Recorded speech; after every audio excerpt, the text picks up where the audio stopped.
This episode of the Out of Bounds podcast is sponsored by Fisher Skis, and you can visit them at www.fishersports.com. Hello. This is the Out of Bounds podcast. My name is Adam Jabber. We have a great episode for you today with Louie Vito, who you may know from Dancing with the Stars or Livin' Louie Vito, or obviously the Olympics, the Dew Tour, professional snowboarding, or a number of other things. So thank you to Louie for taking the time. This is one of my favorites. It was actually a really, really good conversation. We talk about all of the things you wouldn't expect and all of the things you would expect. We talk about how annoying drunk people can be at the bar when you're sober, but also how to manage that and how Louie manages that and how it doesn't bother him that much anymore. We also talk about sneakers for a while and who has the better shoe game, me or him. We talk about, what else did we talk about? I just did this interview 6 seconds ago, and I was like, I'm still kind of buzzing from it. It was great. We also talked about being authentic, being true to yourself, what that means, and a whole bunch of other stuff. And then we talk about fighting and all kinds of stuff and being competitive and, the whole deal. So I'm not selling this episode super hard, but it's one of my favorite episodes that we've done. And it's one of the few that Ethan listened to the whole time and said he enjoyed. So take that with a grain of salt. That may mean that nobody listens to it. That may mean that everybody listens to it. So that's it. That's my plug for the for the episode.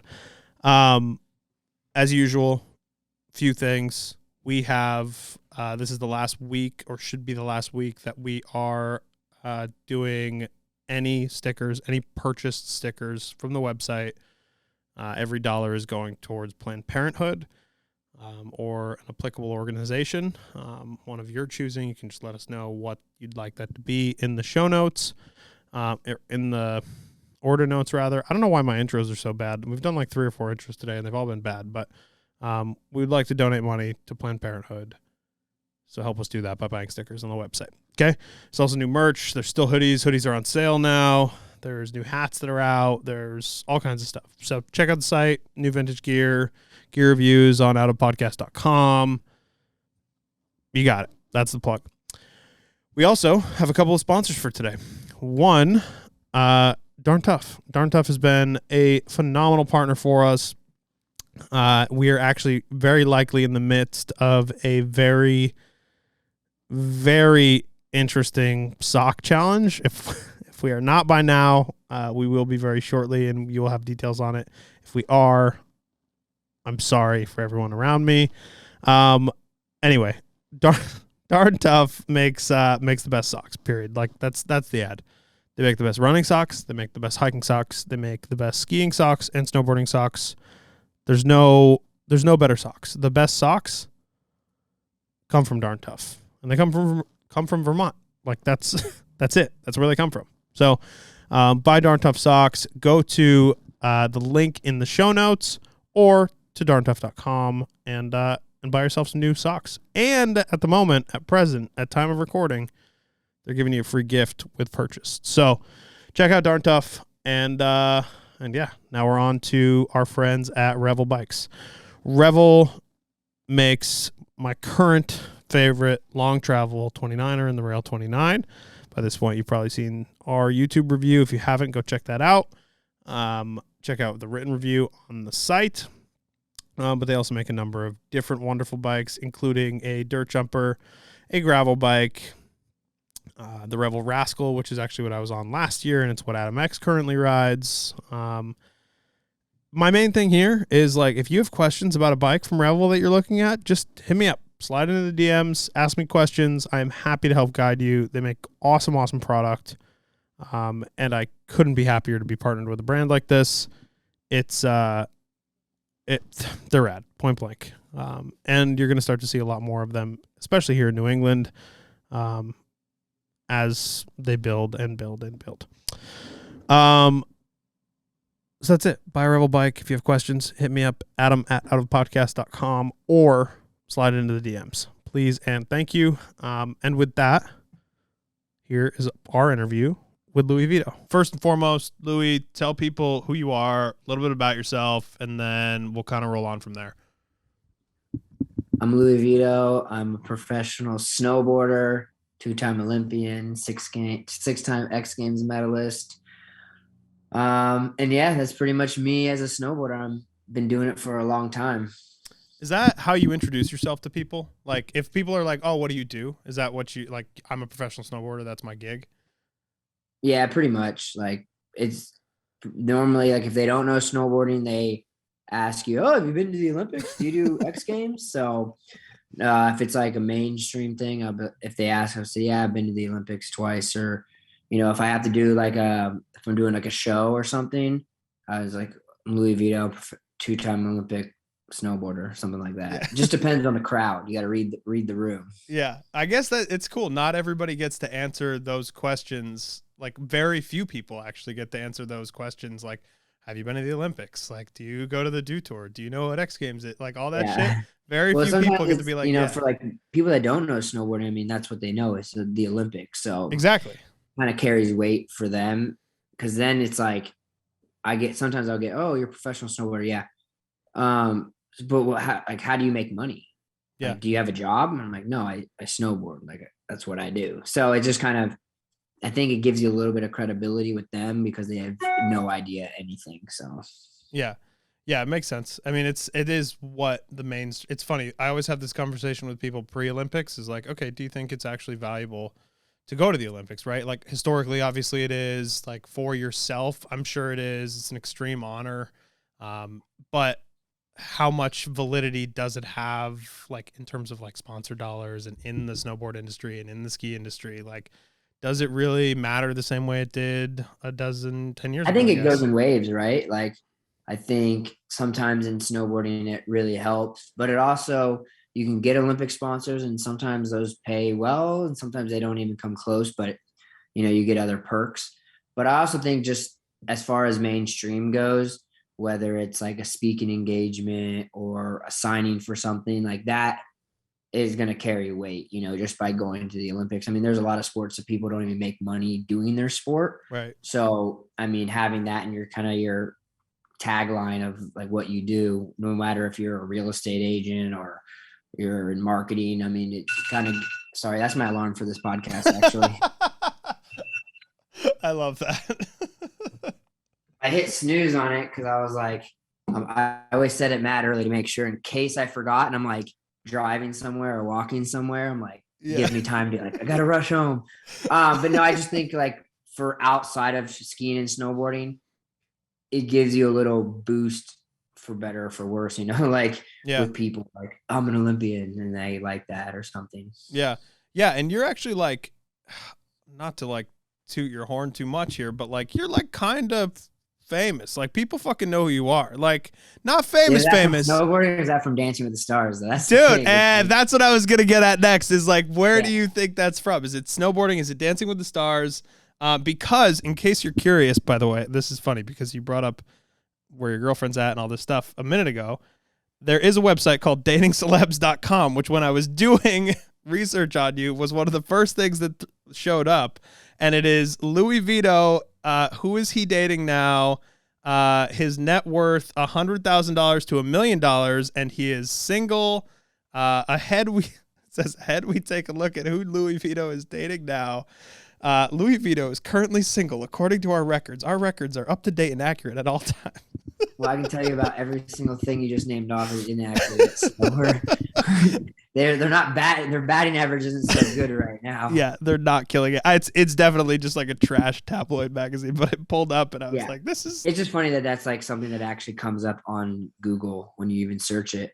Can I? But it's well, I was gonna say it's tough with the Dance with the Stars thing because when in like the peak time for that, with the I went from Dance right to 2010 Olympics, and my dad and I used to always play that game. Like when someone would come up to me, it's like, how do they know me from which one? And sometimes you got grandmas that knew you from snowboarding, which was kind of trippy. You're like, Dance with the Stars, are like, no, snowboarding, and vice versa, which was No shit. But I feel like a lot of people in snowboarding, it was like, oh, my grandma, my mom loves you on that. They have never watched the show, but they're like, mom and grandma love me from it. So I that was, I love that. And also the Live in Louie Vito YouTube series, which I was not aware existed until I started digging things up here, is pretty popular too. Like that was great. I watched the first one, is by far my favorite episode, I think, because it's basically an MTV Cribs. And oh, yeah, he's yeah, showing yeah. off the sneaker collection. So I have a very serious question.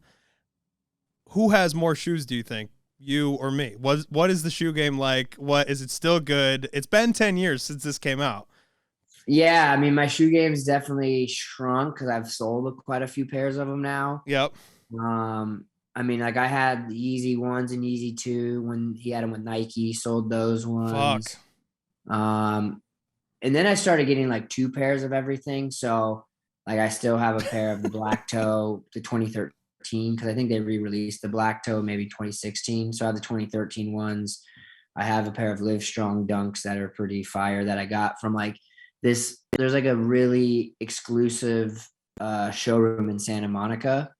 And I got a pair when I was on Dancing with the Stars. I got to go there. So I got those ones. And then like, I have quite a few still. I probably still have over 100 pairs. Okay. But I kind of got rid of all my Jordans except for the Black Toes and the sixes. I just like sixes the most. So I've kept almost all my sixes. And like I have like the Nike Jordan 6 cleats, even though I don't play football. I got the football cleats because I like sixes. And I'm like, if I ever play football, I'm going to have some dope cleats to go play with some friends. I love this. You got a lot? Dude, I got some shoes. I'm sitting at like 115 right now. Like I had like this dude, the dude that designed the Nike Air Max Plus One or whatever. And he like is the president of Sperry right now. He was on the show like a few weeks ago and we were talking about it. And he's like, oh, you have as many shoes as my wife. So like, I felt like I was being a little demoralized, like by this guy that's like, are you shitting on me right now? Like, I know you have more than me. Like you're a fucking shoe guy. Like it is what it is. So I have a lot. I've sold a lot. I have a lot.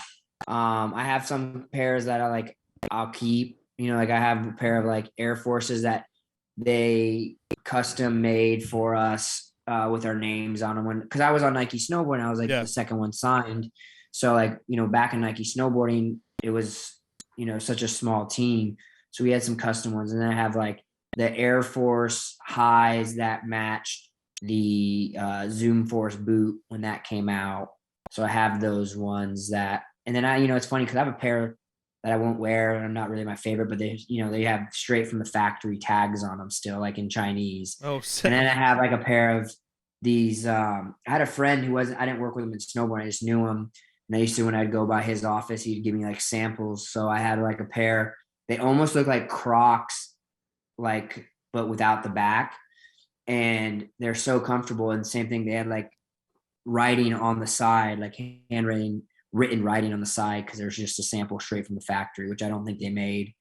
And then one of my favorites though that I got were like, because Nike owns Converse, so I have a pair of Chucks, but they're Nikes. Like they have the swoosh stitched. Oh shit! On the side, and I got them actually on Nike Elite, and I've never seen them since. Not even stores, websites, but those ones are sick because I like Chucks in general. Yeah. So those ones are pretty cool because it's just ones that.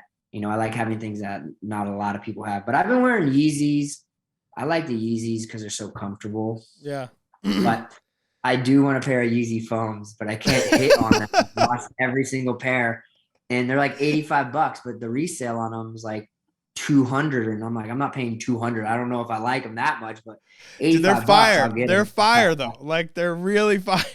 They look ridiculous, but they're fire.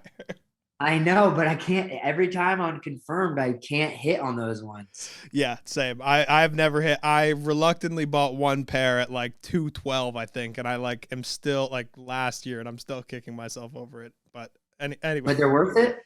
No, fuck no, they're not worth it. But like, they're sick. I think they're dope as fuck, but I hardly ever wear them, dog. Like, what are you gonna do? Like, I have no.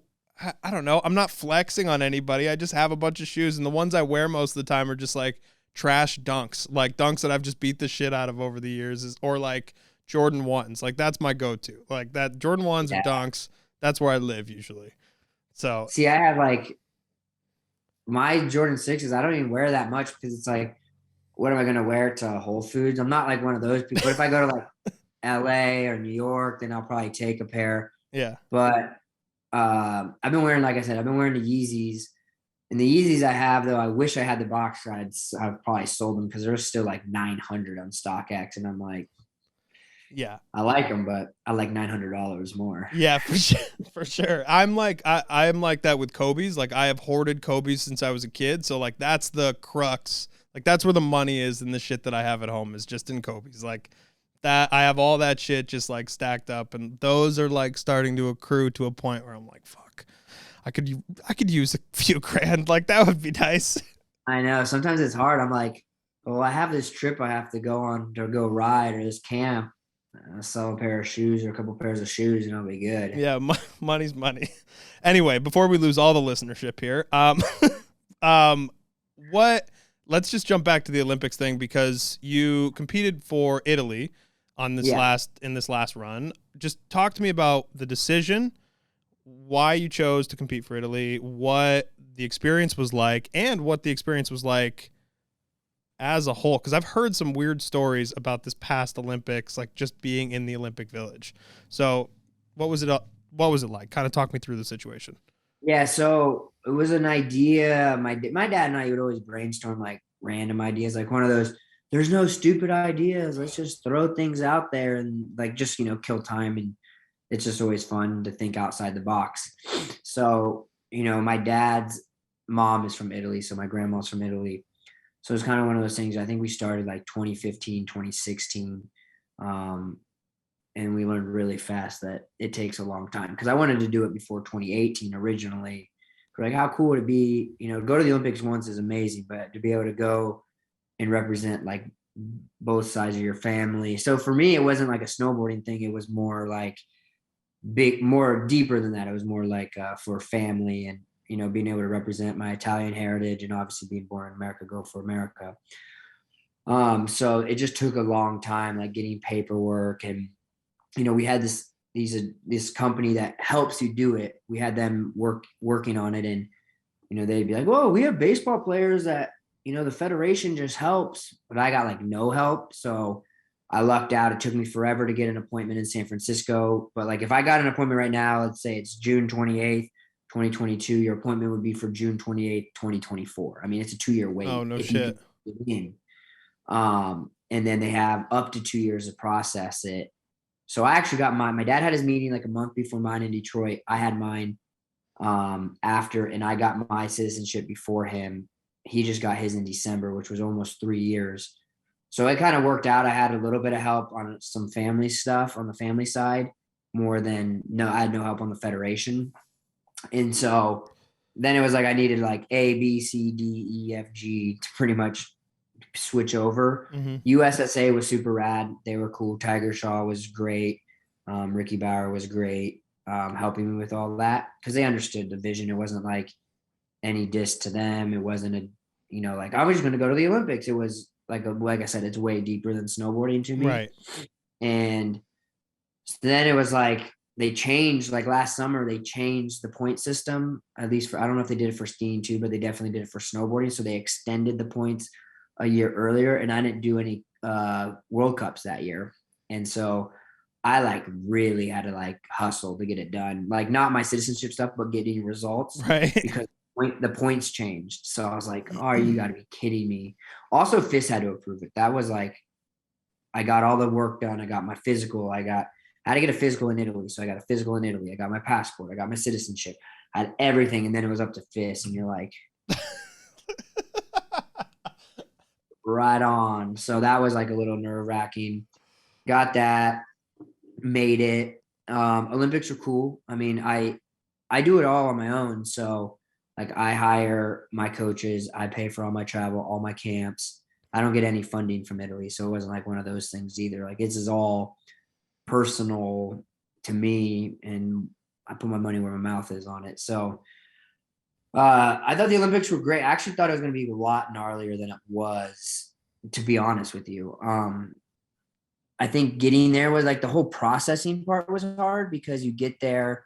I flew from Italy and you're on their plane, and they have like I call them, they have the hazmat suits, so I call them their space suits. Like all the flight attendants that were wearing space suits, taking your temperature. Then it's like you're eating like gnarly food that they just put in a plastic bag. Like there's no food service. Yeah. Um, and it was gnarly food. And then you get there and you get up the nose and down the throat. And both of those were like mad deep. So that was a little bit gnarly. And then you just sat there. Like you went through all the processing stuff, and then you kind of sat there waiting, like, are we getting our bags? Is that what we're waiting for? How are we getting there? And you take this bus, and that can be like 2.5 hours to like 5 hours, depending on your driver. But we learned, like, we went to opening ceremonies and we took that brand new bullet train, and it took 45 minutes. Like, why couldn't we just take this brand new train 45 minutes to get to the village instead of a bus that took, I think we had a shorter one. We were like 3 or 4 hours to get there. But I know some people that had like a 5-hour bus ride. But this bullet train was so sick when we went for opening. Italy kind of had us like, we did opening, like we walked through right to the bus. And I was like, damn, I guess no one's going to be able to sit and watch, because I love opening ceremonies.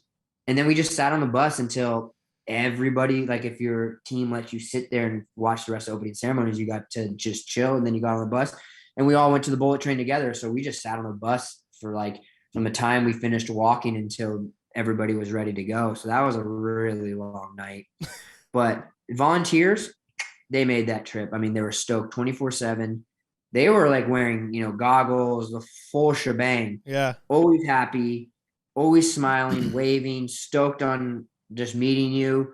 And I'm like, if we have to we're testing every day, they're probably getting gnarly testing. So like props to them for like staying so positive and being so happy. Like I think the volunteers made the Olympics what they were, because they were so nice and made you feel good. But other than that, I thought it was going to be worse. I thought it was going to be way worse. Yeah. I guess tampering your expectations to a certain point is probably important when you go you're there. Going to China during COVID, you're like, huh.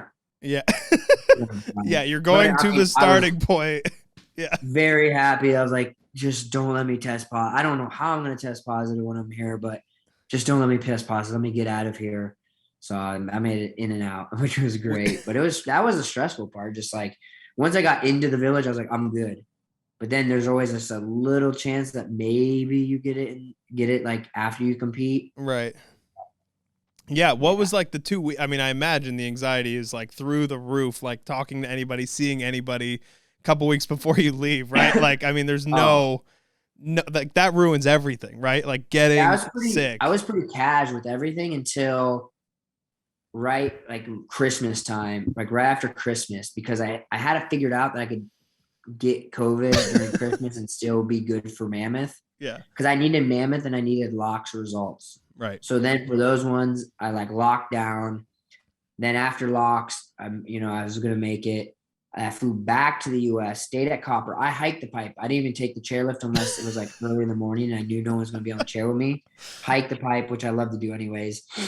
Drove back home, and then I didn't see anybody. And then, yeah, pretty much I went to Italy, stayed there, had an Airbnb, like I had to get tested, there. So I had an Airbnb by testing.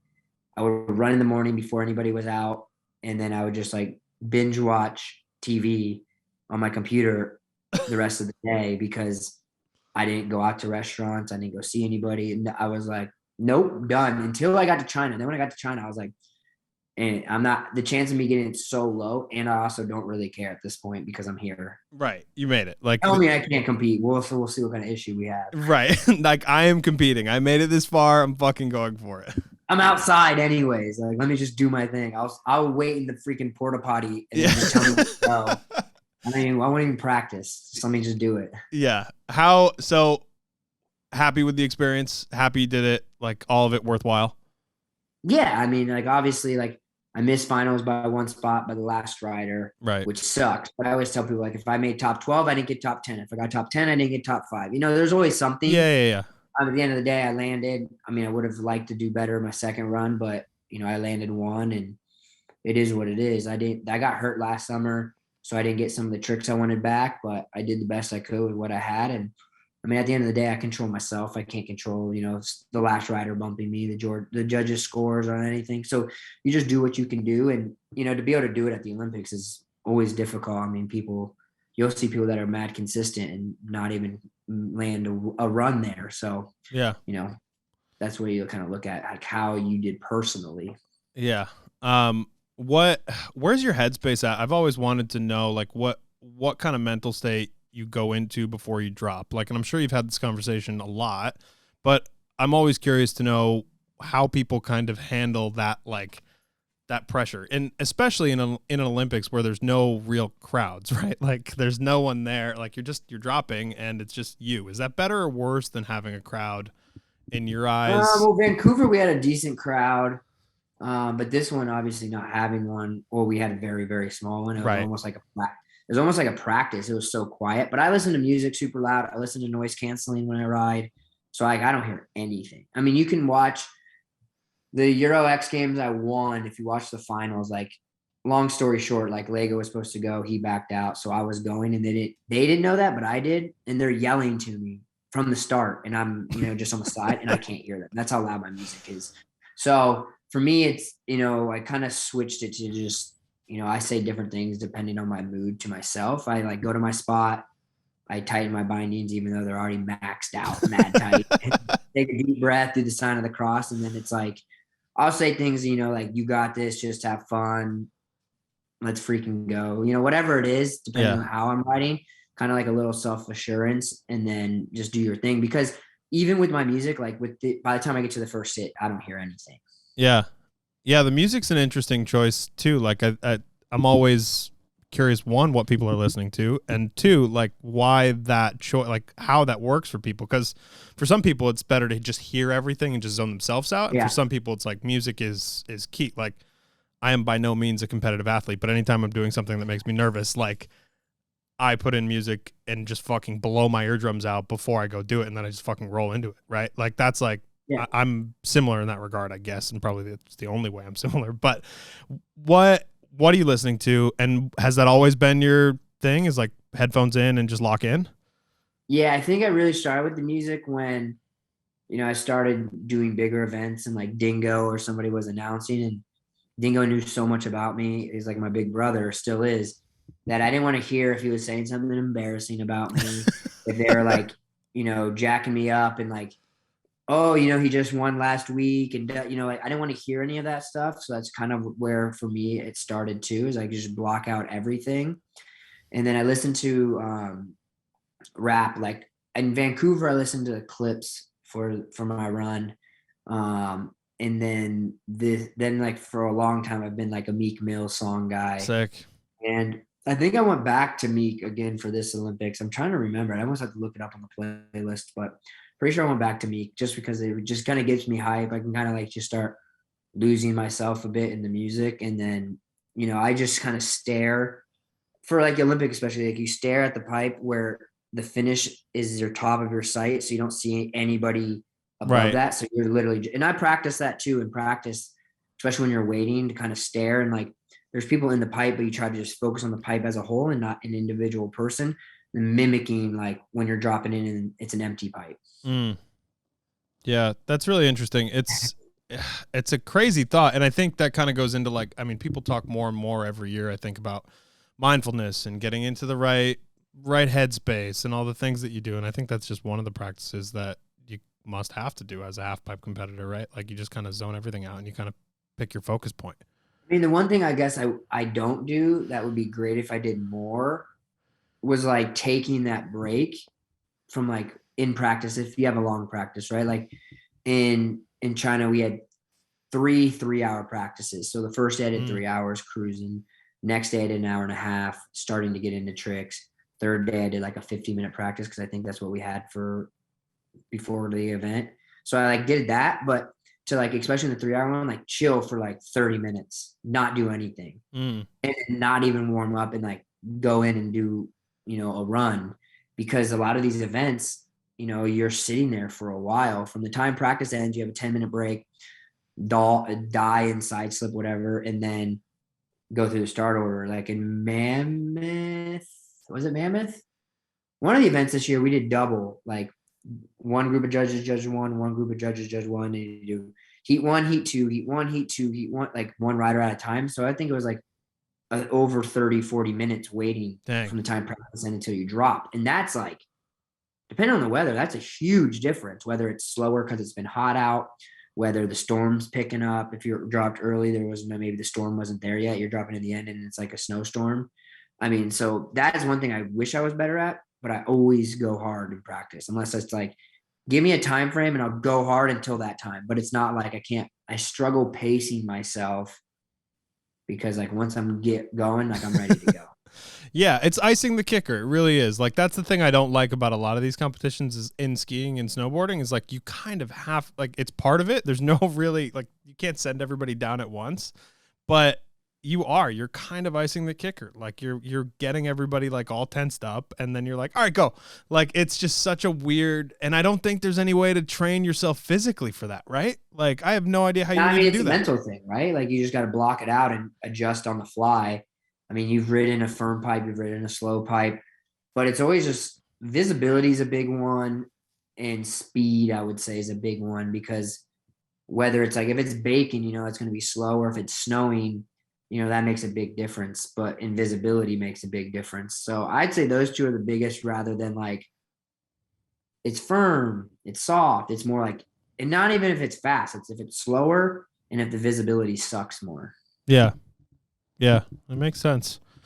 But, What? I mean, it's a contest. It's kind of why you like love and hate it. You gotta do Right. it right then and there, but you're like, I hate this, but I love it, but I hate it, but I love it. If it was that easy, dude, everybody would do it, right? Like that's the thing. It's not that easy. It's part of it. It's not all wins. It's and it's not like everything's not consistent. That's part of it. It's the things you can't control. Like that's why it's exactly. a lot of times I guess that's why it's so People special. think that half pipes are perfect. It's like, no, every half pipe is different. Yeah, I've heard. It's funny. Almost everybody I've had on this show that competed in half pipe has said the same thing, where they're like, people think half pipes are perfect. A lot of half pipes fucking suck. And then we have like the skiers who want to pipe mad verti. Right. Snowboarders want it a little more open. And then you're like, who's going to win the battle for if it's going to be verti or if it's going to be a little more open? Yeah, it's nobody's all like everybody's not going to be happy no matter what happens. Just like skiing, like right, I think in slope, like a lot of skiers like mad tang on their jumps. Yep. Like super whoopy jumps. Snowboarders don't want like that quick kick that skiers like. It's funny that then it's like that battle. Who's going to win that one? It's funny because half pipe in skiing is completely uninteresting to me. Like it's not something that I really care about. But in snowboarding, it's probably my favorite event to watch on a consistent basis.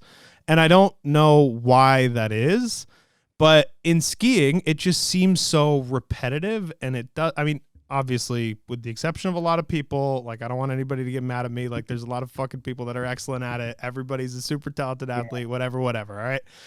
But it just seems better in snow. Like it just looks better. It looks smoother. It looks cleaner. And it has a different vibe to it across the board. And I think a lot of people would say the same thing because it just seems like the crowds get behind it more. People watching at home get behind it more. And I don't know, it just is what it is. I mean, I think too, though, is like on jumps, you have so much more time to do some of the tricks. Yeah. Where in skiing, they're doing so much. I mean, they send in skiing, right? But it's just not as floaty as it is on a snowboard and a lot of tricks. And as floaty as it is in slope style, then you add poles, tips crossing, poles flying, right. hands sagging. I mean, you got a lot of stuff going on there. There's a lot going on for sure. I got a few things here. So what do you do to keep yourself in good shape all the time? Like it's a thing that I think has been more normalized, but that I've noticed you've been doing as I was watching the fucking YouTube series. I'm like realizing you've been doing this for a while, and not everybody has been actually training themselves. Like I did training, it before it was cool. Yeah, you did it before it was cool, dog. So what do you do? What has changed since then, I guess? And what have you adapted now? Like, cause you're not the youngest guy out. Yes. I don't know if you know this or not, but you're not the youngest guy out there anymore. So what do you do? Like, what's changed? I mean, honestly, I started working with my trainer, who's like one of the gnarliest in the world. This guy, John Schaefer, that I met through Apollo Ono. Started working with him in like 2010, I think, 2011, whatever, long time ago. And he like changed everything, like my whole build, because I was very top heavy because I was doing a lot of upper body. Your center of gravity is too high. So he changed me. Like I probably dropped 20 pounds. And I was like, I'm going to look like a freaking bowling pin. Everybody wants to look like a V. You know, that's like the norm for mirror athletes is the V. And I'm going to look like this Yeah. because I'm going to be so bottom heavy. But everybody that saw me after, like, I lost a lot of my face and I looked I was way more lean. So people thought I was working out heavy upper body too. And I was like, no, I probably didn't do any upper body workouts for the first 4 years Yeah. that I started working with them.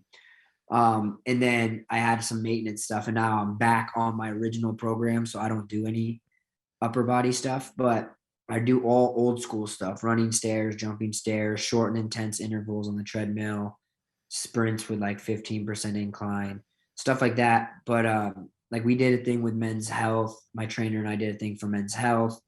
I got top 50 fittest athletes in the world from Men's Health. So we've done a lot. I mean, I've worked out with some gnarly athletes too. But I stay on it. I stay on like most of the time. My eating, workouts.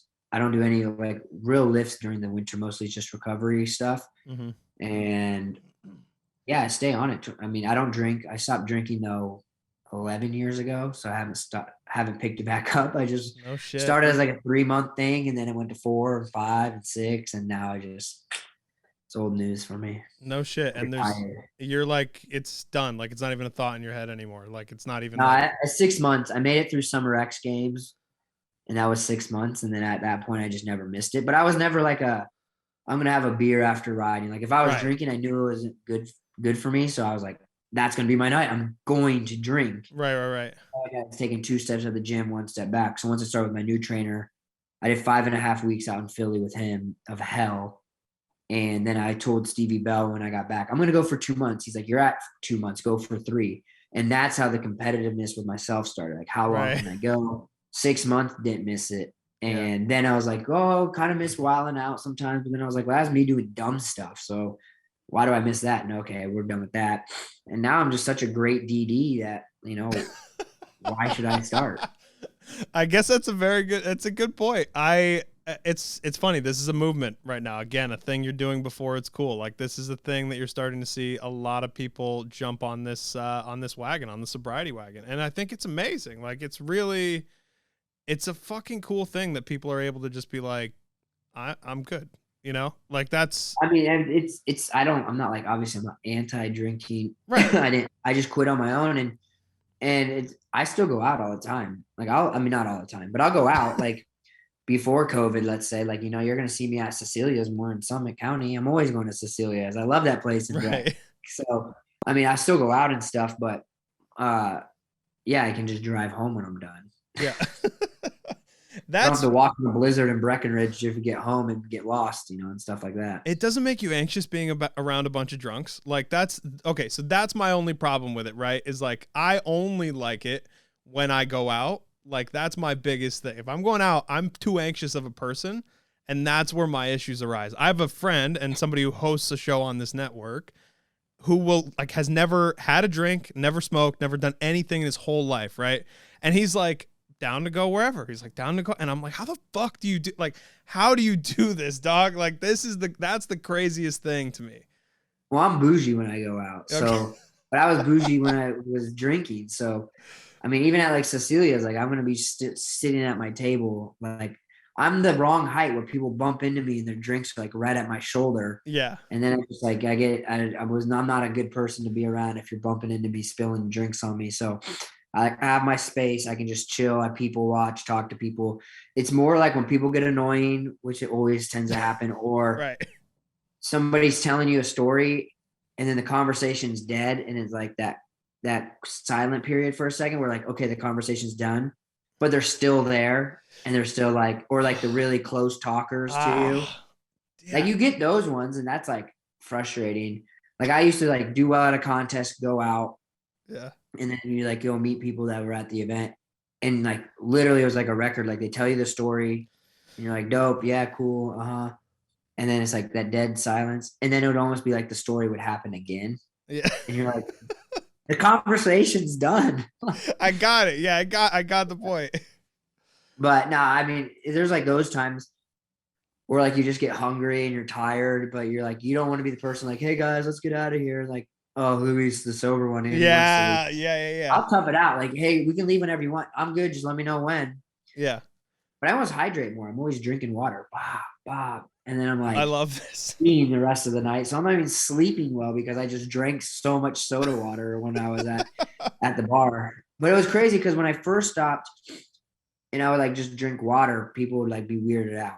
Yeah. As soon as there was like soda water in a cup, nobody said anything. So I really learned like people don't care about you drinking. It's how they feel about you not drinking around them. So yeah, I'm gonna see you do all the dumb stuff and I can tell you about it tomorrow, but I don't really care, do you? But it was like as soon as you had a soda water or a Red Bull or something in a glass, nobody ever got weird around you. Yeah. As soon as if it was a bottle of water, why are you drinking? Come on, do a shot, do this, da da da da da da. Yeah. But I remember Luke Matrani one time, we were at an event and a guy who would buy me a beer, like, thanks, dude, hand it to Luke, buy me a shot. Thanks, dude. Hand it to Luke's like, I love hanging out with you because he got all these free drinks because people were giving them to me. I just give them to him. Yeah. It's insane. I think you're right. They're looking for validation that what they're doing is fine. Yeah. Right. Like that's what it is. I mean, which is fine. I get it. To me, I'm like, I just don't want to be annoyed by everybody around me. Like I don't have that kind of patience, but I also don't want to just be home all the time. So it's like, I try to find this balance point where I'm just like, all right, I'm fine with this. Like the choices you have to make. Yeah, exactly. The sacrifices, like we fucking, yeah, like I'm whining about it. Yeah, it's how is that a problem for you still? Like, do people still roll up to you and they're just chatting your ear off about shit? Like when you go out, like that's got to be a thing that you kind of learn to handle with grace, I would imagine, right? Like I haven't really gone out really. I mean, you got to think like COVID. I guess that's true. And then like when I'm in Salt Lake, I don't really go out anymore. I just chill. Yeah. Every once in a while, like I went out in Arizona for a friend's birthday party, and that was, I mean, you were like in a table with just your friends. But the funny one I get like, oh, I got one. This was the other day. This is on the mountain. This wasn't me. I was like, I'm an older guy, but so I like so much respect for you, Louie. Like I've been a fan for a long time. I'm like, why? Because I'm an older guy then too. Gosh, really. Or I'll get, those are the ones now where it's like if I talk to people, normally they're an older crowd because some of these kids weren't even alive when I went to Vancouver. Yeah, I guess. That is trippy to think about. It's but also like it's crazy to think about, like we're like joking like you're not young, but like you're what, 34? Like yeah, that's not fucking, that website got that right, by the way. That's the one thing they got right. It's that's not old. So but in our sport, I mean in half pipe it is like, I mean, me and Sean were the oldest ones. But it's like, I don't know if it's necessary. I mean, your body's beat up. Like I've taken as best care of my body as I could, but like Sean did it right too, because he was just kind of pick and choose his events and take time off. I kind of went like ham, the whole time. Yeah. Except from like 2016 on kind of thing. It was a little more mellow.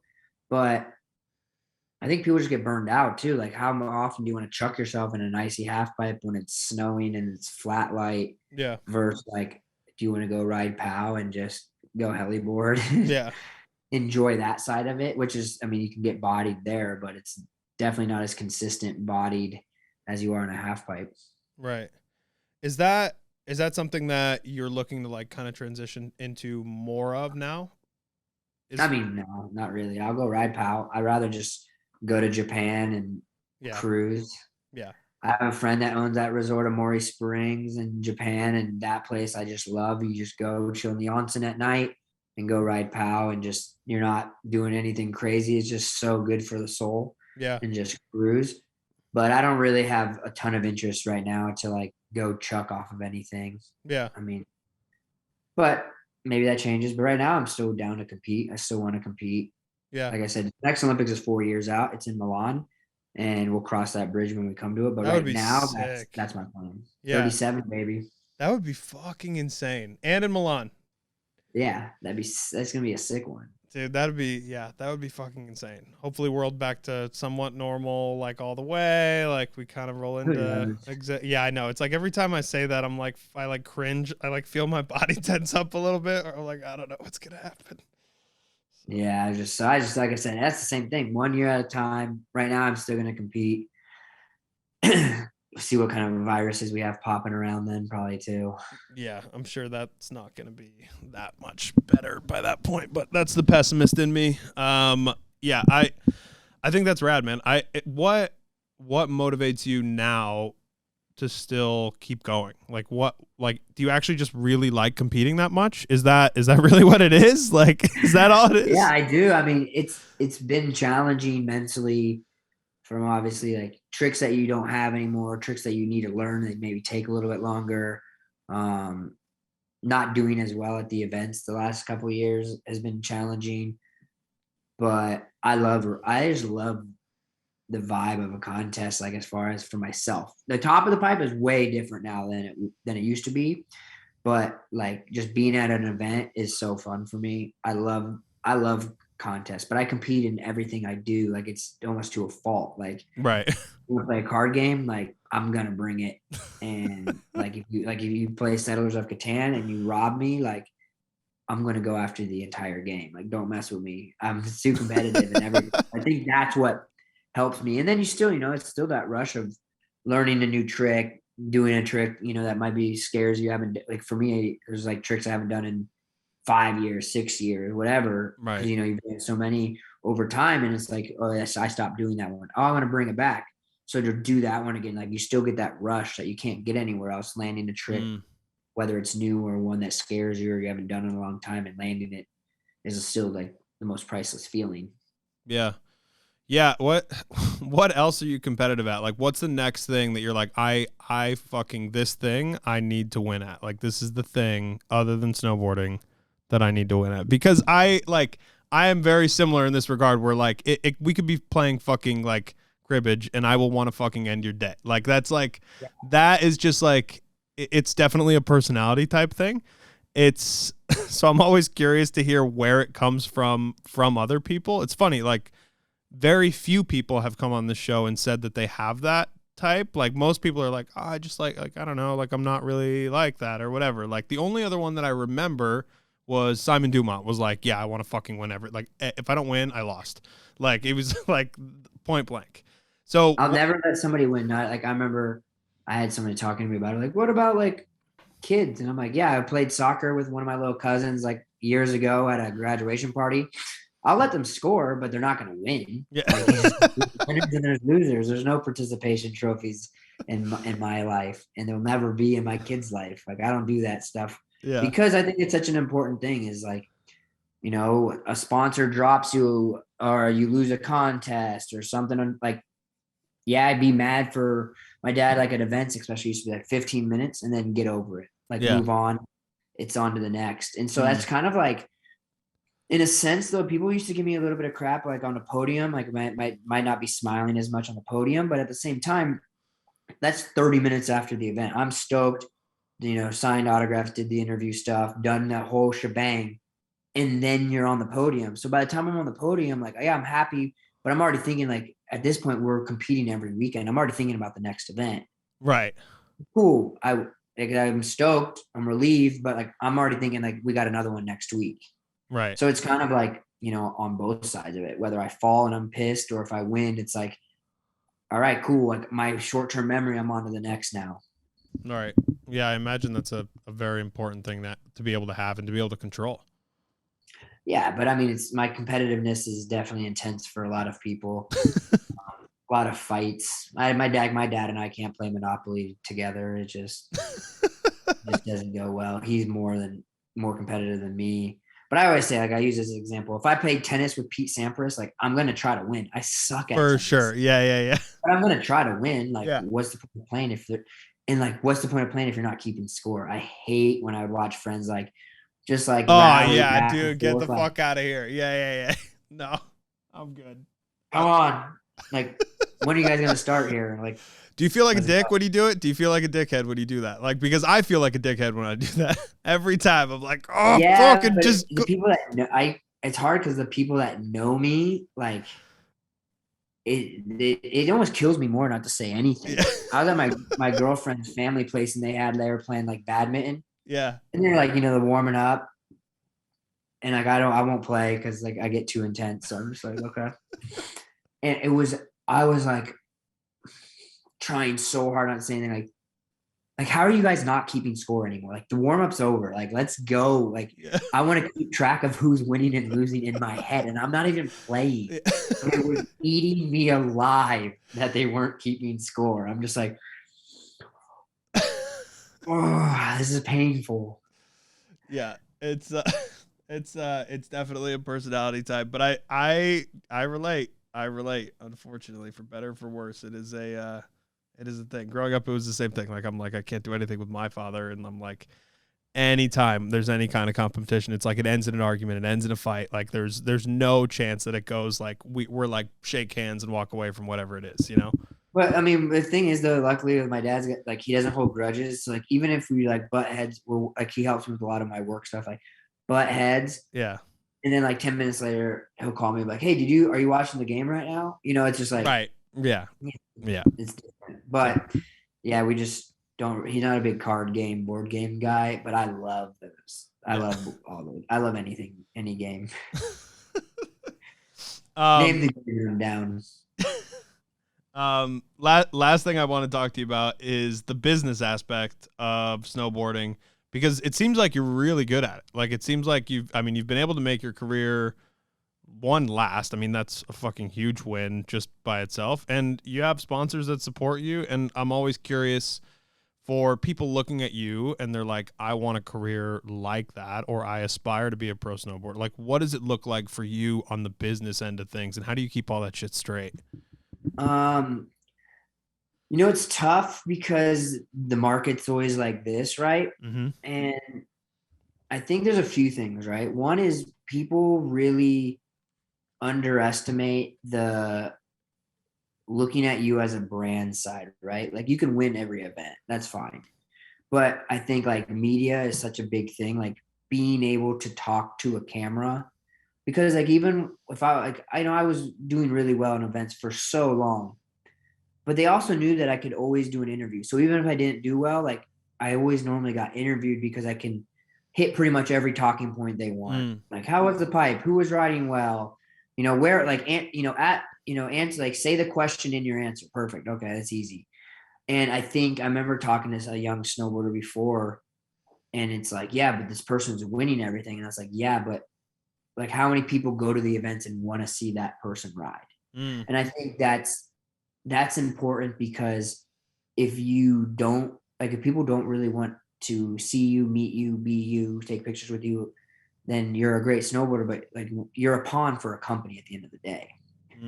And so I think too is also finding companies that you align with and look at it more as a partnership than a sponsorship. So we'll use Toyota, for example, because they're one of my longest standing sponsors I've had. I've been with them for over 10 years. And first off, it's Toyota, and they make great vehicles. I love Toyota. But I mean, if you go deeper, right? So for me, I can go as deep as you want to go. I mean, they're one of the founding sponsors of Dew Tour. So obviously it's a big corporate brand that comes into snowboarding, and you see it all the time, especially like X Games. They set up in Sponsor Village. They hand out whatever they hand out, and that's it. You never see them again. You never hear anything from them again. They're not at any other event. Dew Tour has been around. They've had their ups and downs from 3 stops to 1 contest to now, doing modified and other things. But Toyota's always stayed true to that and probably put quite a good amount of money to keep it going through the ups and downs of snowboarding and skiing. Then they come in, they're the biggest sponsor of the IOC, biggest sponsor of US OPC, biggest sponsor of US ski and snowboarding. And when they came in, like when I was on the US team forever, we'd have Chevy, skiing have Audi. Chevy drops out, and we had Sprint. Skiing had Audi. Sprint drops out. Skiing had Audi. We had nothing. You know what I mean? Toyota came in and like blanketed. Okay, we'll take an athlete from here, an athlete from here, an athlete from here. And it wasn't like, it really took like one team. It wasn't just ski racing. Yay, we're going to sponsor only ski racers. That's all we care about. They kind of came in and covered everything. what they do for the Paralympic committee. I'm a huge Paralympic supporter. If you're a Paralympian for the US, you buy a Toyota, modify it for free. They gave money to all the Paralympic athletes that made the team, which was like massive for a lot of these athletes. And they did that by fundraising within Toyota with their dealers. The Paralympic fund that they did, they raised millions of dollars to support. I mean, their whole thing is closing the gap from Olympics and Paralympics and closing that gap. So I'm a huge supporter. They went from an automobile company to a mobility company, getting people from point A to point B. So, I mean, those are the reasons why I partner with Toyota, and Toyota partners with me now from my snowboarding to media, things that I can do for them. So as long as you understand where they're going, they understand where you're going, you guys work together. That's why it's a partnership. Achieve an ultimate goal. Everybody leaves happy, but create that relationship.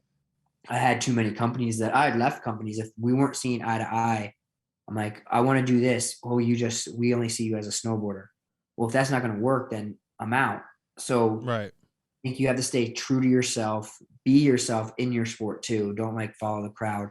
I always wanted to stand out. So it's like, be outside the box, be creative, but media, partnerships, and being yourself. I think those are the three, right? Yeah. Being able to talk, like not media, like have a strong social media. That's important, but be yourself, which you can also portray on social media. Media training, that's what I should say. Media training is important, but be yourself in media. Like, don't be so textbook. Like, be yourself, but know how to answer questions. If they ask you one you don't want to answer, learn how to curve it, and then just partnerships. Look at it more. Like, I look at all my brands that I've been with for so long. Like, that's not just a sticker on my board and a paycheck. Like, I support everything they stand for. They support everything I want to do, from what I want to do in snowboarding, outside of snowboarding, charity stuff I do. We're all on the same page, and you can achieve so much more on both sides if you do that. But don't chase the dollar. Stay true to yourself and work with brands that you actually believe in. Yeah. Yeah, there's a couple of really good things there. I think one, 100%, right? Aligning with brands that work for you is one of the most important things that you can do. And look at it like partnerships. Like, we're really lucky. We have a bunch of brand partners here, and we pick them and they pick us based on how they feel about what we do, right? And our values align, right? And it can be a long-term partnership, and it's always like a give and take, right? I never want to just sign and be like, hey, this is our company. This company gave us money for this ad read today. Like, that's bullshit to me, right? Like, people see through that. Like, everybody needs a paycheck, right? Like, I'm not saying we don't need to get paid. Like, I need to eat. Like, that's important to me. But it's also important that this can last, and it doesn't, like, a career in whatever doesn't last in partnerships if it's inauthentic. Like, it's just point blank won't last. It's just not it can't. And especially how things are moving now, like, they want everything organic. They want everything authentic. It's not as much, like, I remember even when I was on Red Bull, like, they were kind of push it. Now I think it's even more like, don't just stand there with the can, like, up here by your face. Like, that's not, like, be chilling. You can have it on the ground next to you, because that's how you would normally be with the can. But I think too, it's like when you have ads, like, if I would have let's say a beer ad, like, I'd be to them, hey, I don't drink, but I'll say, like, I have alcohol at my house. I have companies that send me alcohol. My friends are stoked. When people come over, like, it's all for you guys. So if I'm going to post about it or do a deal with you guys, understand that I'm not drinking, but I'll show, like, how it is at my house. You want drinks, you want wine, you want some moonshine, you want vodka, whatever. I have it all. My friends drink, and I'll be hanging out with them with, nothing, but you got to be true to yourself. And like you said, it shows if it's authentic or if it's not. Yeah. And I think the other thing that you kind of touched on too is, like, the people wanting to come see you is extremely important, right? Like, I'm a big, like, I watch a lot of fights, like UFC fights, boxing, whatever. And the number one thing is, like, marketability, right? It's like, who sells pay-per-views, right?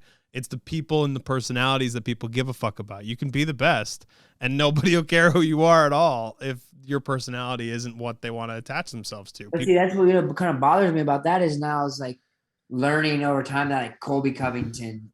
Oh, that guy's like a piece of shit, though. Like, that's a different, but that's inauthentic. That's not who he is. He's, like, a really nice person, it says. Yeah. And then it's like, they're like, nobody cares. Yeah. So then he turned into the villain. So it's like, that turned me off a bit on him because of that, because I'm like, it's hard because I know I've read so much that you're a really nice person and all this. Right.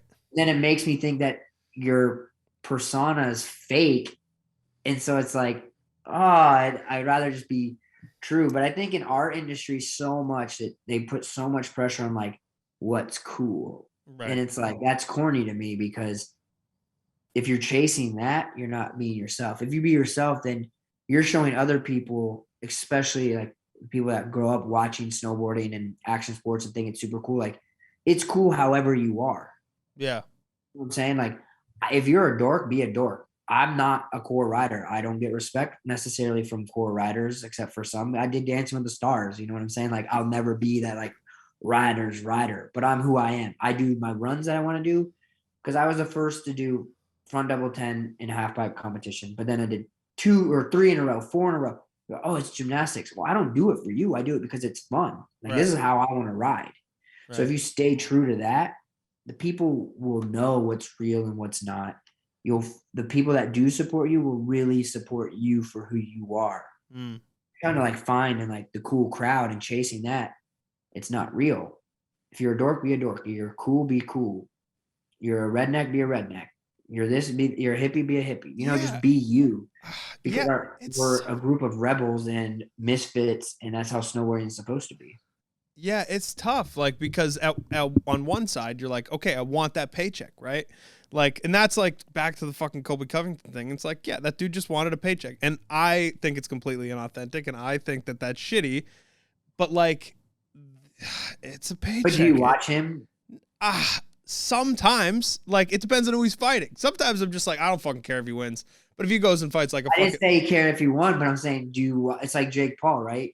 You either hate him or you love him, but if you hate him, you're watching to try to see him get knocked out. I will say what I end up doing, this is the shittiest thing ever, but like what I end up doing if I don't like whoever's headlining is I'm like, I'm fucking streaming this shit. I'll watch it. I'm going to watch this shit, but I'm going to find a stream and I'm not paying. Like, I'm going to watch it on TikTok. Like, I'm not going to fucking do it. Yeah. It's not, but like, which is not my normal, like, I fucking pay for, I'm one of the few, I think, that actually ends up paying for fucking fights. But it's, dude, it's just hard because people want to be that guy, right? Like, they want to be the one that like people want to give attention to. So finding that like authenticity, but also having the media training and being able to be up there and be like, look, this is my shit. This is what I do. Like it or not, fuck off, right? Like, that's basically all anybody has to do. And somebody out there, there's a crowd for that, right? It's when people are fake and do just the sales pitchy bit that I'm like turned off by it. Yeah. You know? I mean, like, if you like, it goes back to like what we were talking about, working out and stuff. Like, working out wasn't cool. Not drinking wasn't cool, because our industry was always party hard, snowboard hard, party hard, snowboard hard. Yeah. Like, doing like media really wasn't like a popular thing to go practice. But for me, you know, I always wanted snowboarding to be my driving force, and it opens up all these opportunities, whether it's Dance with the Stars, Body Issue, The Challenge, all these shows and different things. When I'm done, I have this whole tree. But it was always, I was a snowboarder, but I want to do it my way. I have a small window of, you know, you can get snowboarding taken away in a blink of an eye. So I wanted to be in the best shape I could be in, be as focused as I could be. And then no matter what happened, I had no regrets. I couldn't look back and be bummed on anything. It just didn't happen. I'd worked hard. Always wanted to be the hardest worker on and off the snow, but I did it without it being cool. So it's like, those things just, like I said, be you. Yeah. But I think like, take the time, and like, the media training is just so important. If you care about that, I mean, because that's where you're going to get, you know, the bigger sponsors. You're going to be able to have longevity with brands, because if you just have, you know, this snowboard company or whatever, and when, you know, you might be winding down from filming and you want to do something else, or you're pivoting, that's where things change a little bit. They're maybe not so as supportive. But I think for longevity, like, being a good ambassador for the brand goes a long way. And that kind of goes to being able to speak, you know, decent in front of a camera, in front of a group of people. Or don't, right? Like, there's something to be said for both sides of it, right? Like, I mean, look at like Candy Dovex, right? Like, I don't think anybody's ever heard that motherfucker talk, ever. Like, but he's the most famous guy in the sport, because like, but he's an insane person. I mean, most of the stuff I see, like his POV stuff. Yeah, but right. I mean, he does it. That's the thing, though. He does it his way. He does Exactly. whatever he wants to Right. do, and he owns that. He doesn't try to like, oh, this is the new fad. I'm going to do that. He's like, I Right. want to do this. I'm going to do it, and I'll be Right. the best at it because he's Candide. But you know what I mean? Like, Right. just be you. I think it goes back to being authentic. But if there's 3 other people that are trying to do what Candide's doing, it's not going to be as big as Candide. Right. It's not. Yeah. That's the dude. That's the dude that does it. Yeah. It's being authentic. I think we beat it. For sure. Like, I hope people get it. And but it's a real thing that people need to know, because like, you look at the internet, right? You see all your favorite athletes, you see all these influencer types, and you see all these fucking people, and it's like, what's real, what's fake? The line is becoming so blurred. And that's like an important thing for people to know, is like, being yourself is what's fucking cool. Like, that's like that's actually it, right? As like cliche as that is, like, just fucking do your own shit.